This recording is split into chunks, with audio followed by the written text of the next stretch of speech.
Good morning, student. Already we finish last chapter curvilinear coordinate system, and we start today in this lecture second chapter spatial theory of relativity.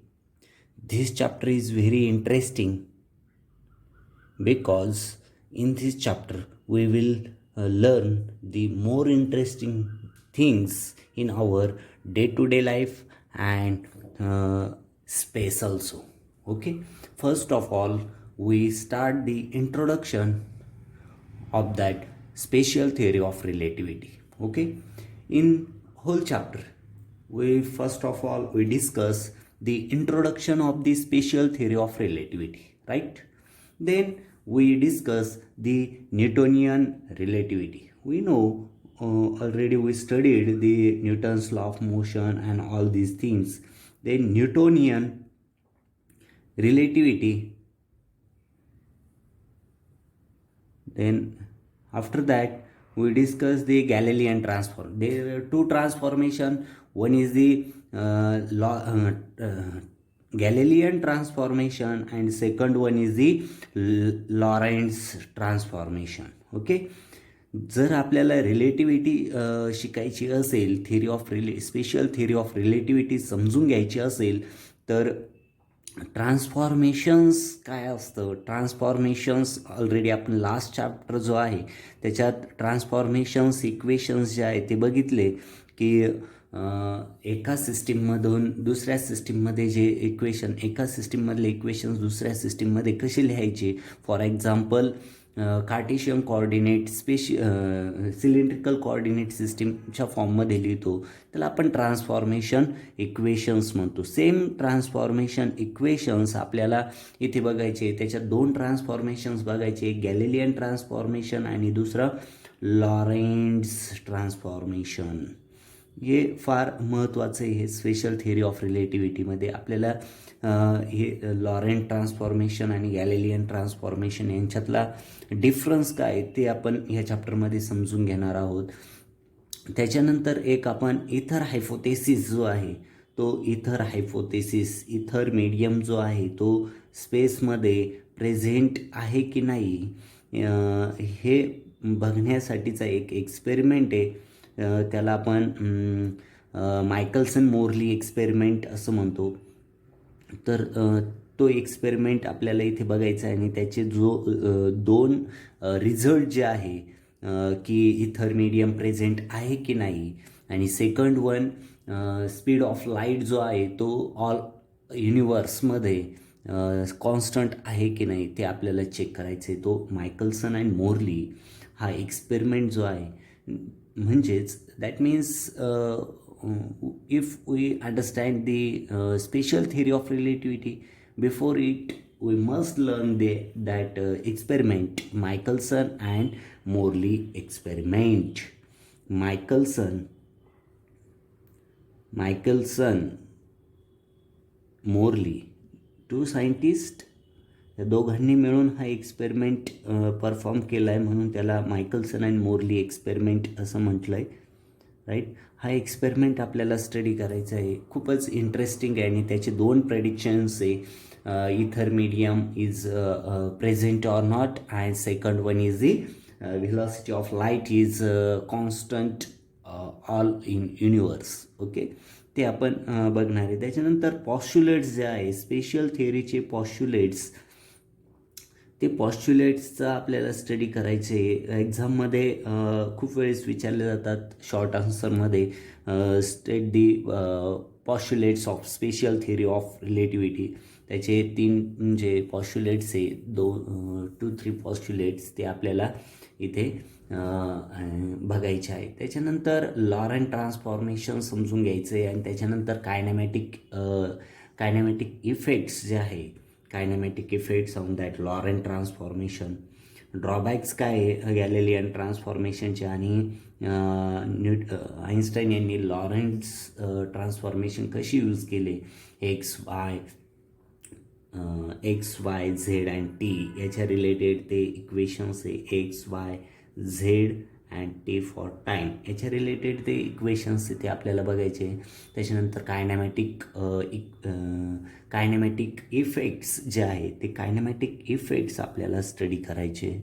Next point जो आहे तो kinematic effects ते समजून घ्यायचे. त्या इफेक्ट्समध्ये कोणकोणते effects आहे. For example बघा की ट्रेन जी आहे, सपोज आपण एखाद्या बसमध्ये बसलेलो आहोत आणि बसमध्ये बसलेलो आहोत, आपल्याला आपण विंडो शेजारी बसलेलो आहोत आणि ट्रेन किंवा बस असेल ती तुमची चालू झालेली आहे. त्यावेळेस आपल्याला बाहेर बघितल्यानंतर असं फील होतं की ट्रीज असतील, हाऊसेस असतील, वेगवेगळ्या ज्या गोष्टी आपल्याला बाहेर दिसतात त्या अशा पाठीमागे गेलेल्या दिसतात.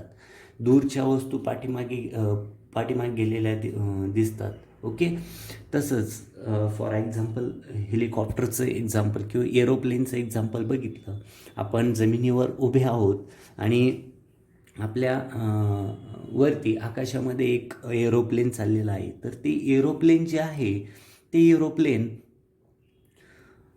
जेव्हा एक्झॅक्ट आपल्या वरती असतं तेव्हा आपल्याला त्याची साईज मोठी दिसते. जसं ते दूर जातं तसं त्याची साईज जी आहे ती कॉन्ट्रॅक्ट होत जाते, म्हणजे स्मॉल होत जाते आणि काही वेळेनंतर ते आपल्याला दिसेनासं होतं. राईट. म्हणजेच हे जे आहे हा इफेक्ट याला कायनॅमॅटिक इफेक्ट म्हणतात. आणि कोणकोणते इफेक्ट बघायचे त्याच्यात, तर आपल्याला फर्स्ट वन लेंथचा इफेक्ट बघायचा आहे. लेंथ कॉन्ट्रॅडिक्शन म्हणून जे आहे तो इफेक्ट आपल्याला बघायचा आहे. त्याच्यानंतर टाईम म्हणून जो आहे टाईममध्ये काय फरक आहे. फॉर एक्झाम्पल जिथे आपल्याला ह्या थिअरी ऑफ रिलेटिव्हिटीमध्ये 2 फ्रेम्स शिकायचे आहे. एक इनर्शियल फ्रेम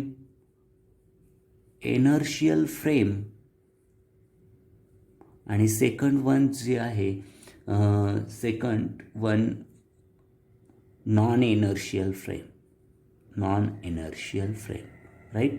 हे दोघंही फ्रेमचा स्टडी आपल्याला इथे करायचा आहे. इनर्शियल फ्रेम आणि नॉन इनर्शियल फ्रेमचा study.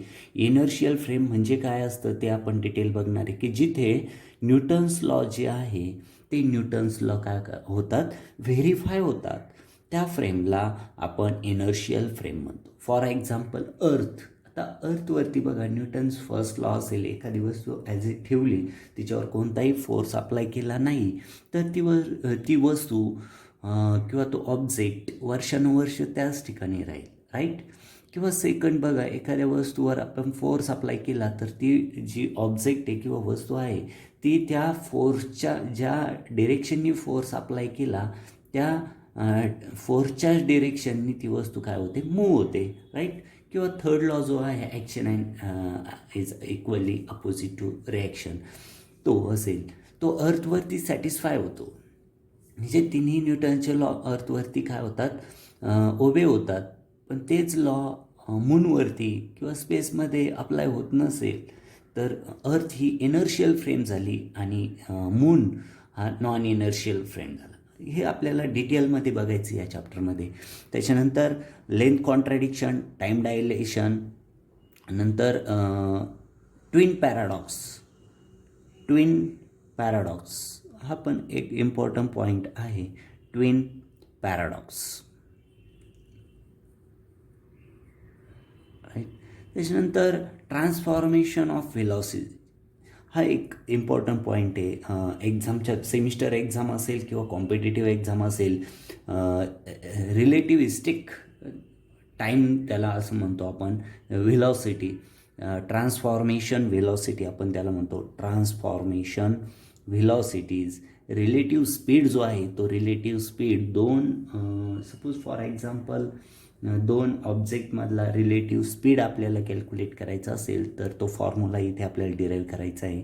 Transformation velocities of velocities. Very important point in this chapter, velocities. Right. हा आपण डिटेलमध्ये बघणार आहोत. त्याच्यानंतर variation of mass with velocity. Variation of mass with velocity.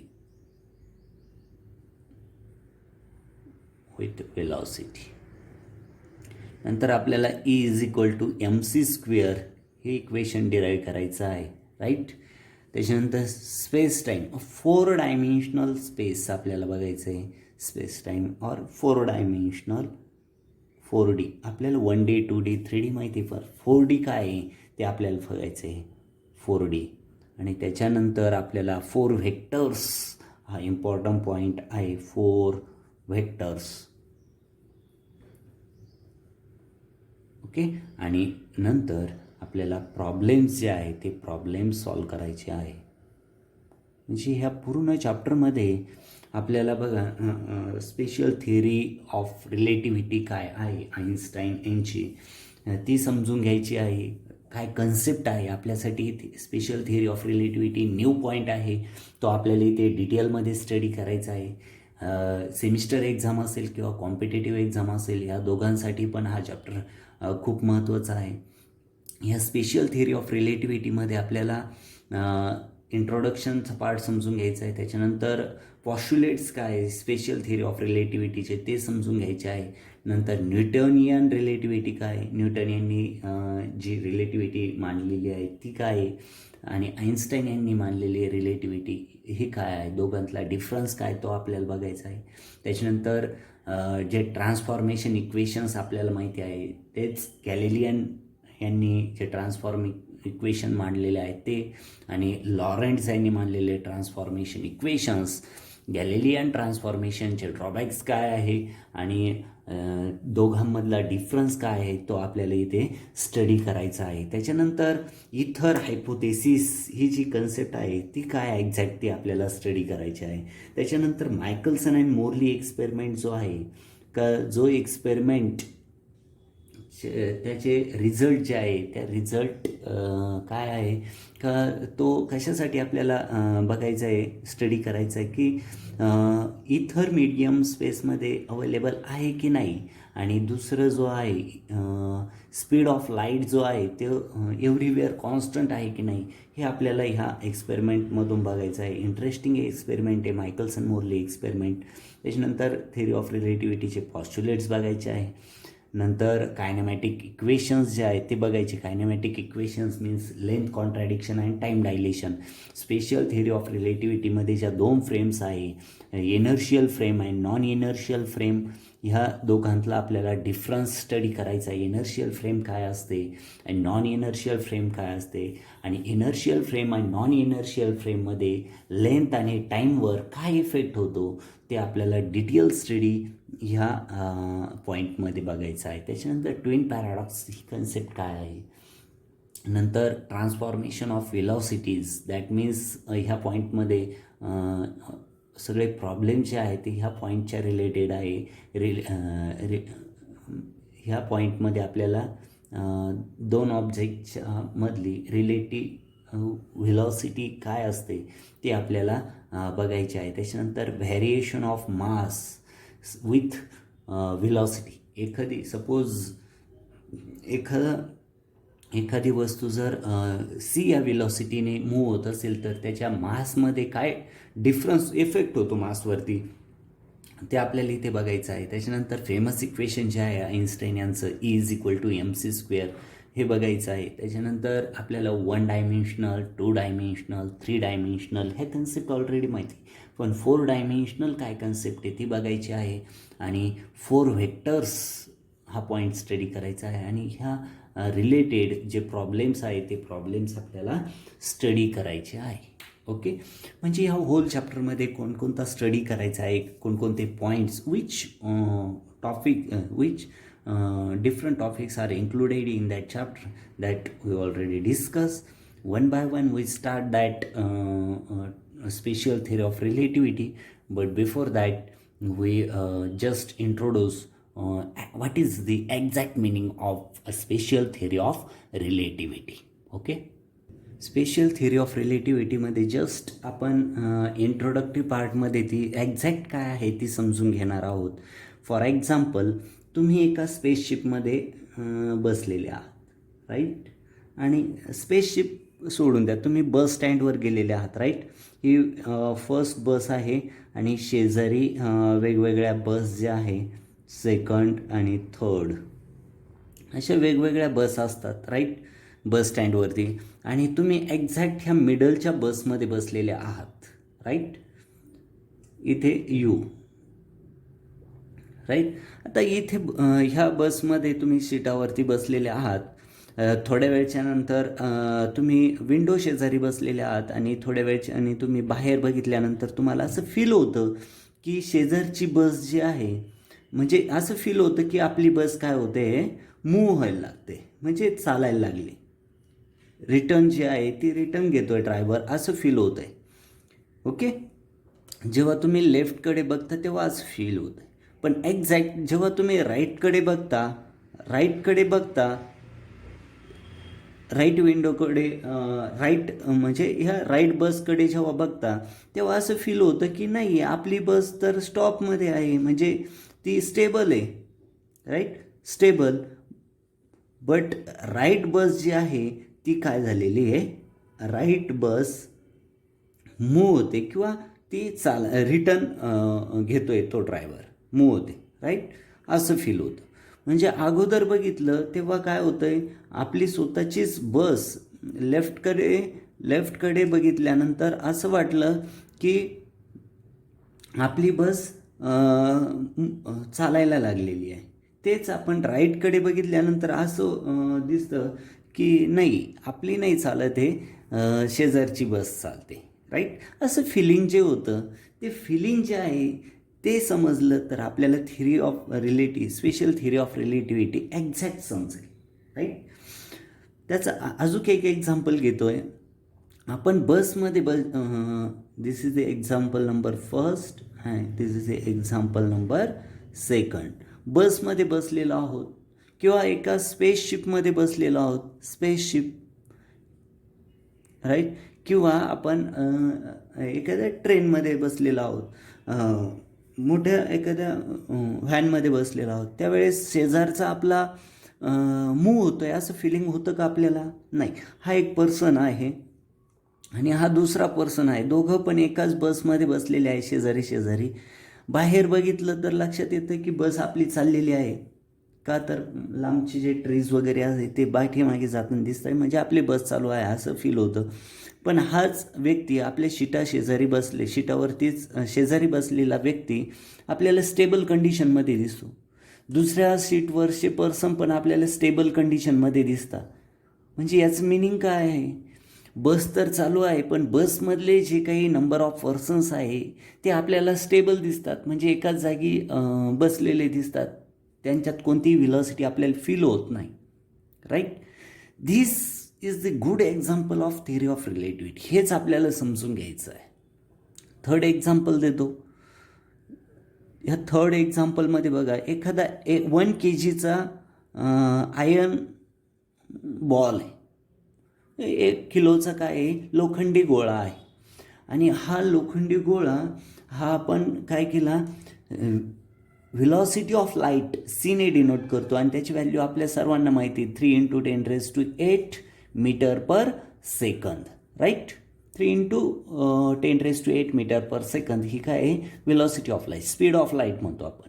हा 1 किलोचा लोखंडी गोळा आपण जर स्पीड ऑफ लाईट ह्या व्हेलॉसिटीने मूव्ह केला तर त्याच्या मासवर काय इफेक्ट होईल, what happen of that iron ball, mass of iron ball, त्याच्या मासमध्ये काय इफेक्ट होईल ते आपल्याला इथे समजून घ्यायचं आहे.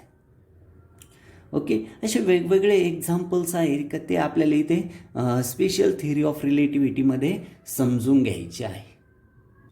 हे वेगवेगळे एक्झाम्पल्स आपल्याला इथे बघायचे आहे, आणि स्पेशल थिअरी ऑफ रिलेटिव्हिटी जी आहे, आईन्स्टाईन यांचं फेमस इक्वेशन जे आहे E=mc², हे आपल्याला समजून घ्यायचं आहे की एनर्जी, मास आणि व्हेलॉसिटी ऑफ लाईट यांचं काय रिलेशन आहे, किंवा याच्यावर काय इफेक्ट होतो हे आपल्याला बघायचं आहे. आणि आईन्स्टाईन यांची थिअरी ऑफ रिलेटिव्हिटी आपण या चॅप्टरमध्ये समजून घेणार आहोत. इंटरेस्टिंग चॅप्टर आहे हा, आणि थोडं व्हर्च्युअल कन्सेप्ट जे आहे ते आपल्याला इथे समजून घ्यावं लागणार आहे. आणि आपण फॉर एक्झाम्पल बघा, आपल्यासमोर एक फुटाची स्केल आहे राईट. ही 1 फुटाची स्केल आहे, आपल्या डोळ्यासमोर आपण पकडली. तीच स्केल आपण लांब लांब नेली, आपल्या डोळ्यांपासून दूर नेली, तर ती आपल्याला कशी दिसते बघा, एवढीच दिसते. म्हणजे एक्झॅक्ट तिची लेंथ कमी झाली का? नाही, फक्त आपल्याला फील होतं. जसं मी एक्झाम्पल दिलं, एरोप्लेनचं एक्झाम्पल दिलं, आपल्या एक्झॅक्ट डोक्यावरती एरोप्लेन असेल, राईट, तर त्याची साईज आपल्याला पर्टिक्युलर मोठी दिसते. जसजसं हे एरोप्लेन दूर जातं, राईट, हे एरोप्लेन जसजसं आपल्यापासून दूर जातं तसं तसं त्याची साईज जी आहे ती कशी दिसते आपल्याला, कॉन्ट्रॅक्ट झालेली दिसते. म्हणजेच, आणि एक वेळ अशी येते की ती आपल्याला दिसत पण नाही. ओके, म्हणजेच त्याची साईज ॲक्च्युली कमी होत जाते का? लेंथ जी आहे त्या एरोप्लेनची कमी होते का? नाही, जस्ट आपल्याला तसं भासतं की ते जसजशी लांब जाते तसं तो कमी कमी होत जातो आणि दिसेनासा होतो. म्हणजेच कॉन्ट्रॅक्ट होते. लेंथ कॉन्ट्रॅक्ट कशी होते ती आपल्याला इथे समजून घ्यायची आहे. ॲक्च्युली त्याची लेंथ आहे तेवढीच असणार आहे, फक्त आपल्याला दिसताना ती कॉन्ट्रॅक्ट झालेली दिसते. ती लेंथ कॉन्ट्रॅडिक्शन आपल्याला समजून घ्यायची आहे. किंवा एक 1 किलोचा लोखंडी गोळा आहे, तो व्हेलॉसिटी ऑफ लाईटने आपण मूव्ह केला तर त्याच्या मासवरती काय इफेक्ट होईल ते समजून घ्यायचं आहे. किंवा आपल्याला हे पण बघायचं आहे की अर्थवरचा जो टाईम आहे माहिती आहे आपल्याला, 1 मिनिट म्हणजे 60 सेकंद किंवा 1 आवर्स मीन्स 60 मिनिट, हे सगळं माहिती आहे. पण तेच वॉच घालून जर आपण स्पीड ऑफ लाईटने मूव्ह झालो तर टाईममध्ये काही इफेक्ट होतो का, हे आपल्याला इथे टाईम डायलेशनमध्ये बघायचं आहे, राईट. अशा वेगवेगळ्या इंटरेस्टिंग कन्सेप्ट ज्या आहे त्या थिअरी ऑफ रिलेटिव्हिटीमध्ये आपण समजून घेणार आहोत. नेक्स्ट लेक्चरला आपण डिटेलमध्ये 1 by 1 Newtonian relativity, Galilean transformation, Lorentz transformation, ether hypothesis, Michelson and Morley experiment, postulates of special theory of relativity, kinetic effects of Lorentz transformations, that means length contradiction, time dilation, twin paradox हे बघणार आहोत. Transformation, velocities, variation of mass with velocities, mass and energy relations, 4-dimensional space and 4 vectors and some problems. हे सगळं आपण ह्या चॅप्टरमध्ये discuss करणार आहोत. Just तुमच्या कॉन्सन्ट्रेशनची आणि एफर्टची गरज आहे. व्हर्च्युअल कन्सेप्ट आहे, थोड्या समजायला थोड्या डिफिकल्ट असतील पण इंटरेस्टिंग आहे. ओके, नेक्स्ट लेक्चरमध्ये आपण 1 बाय 1 ते बघू. ओके, इथे आपण थांबू. Stop here. Thank you very much.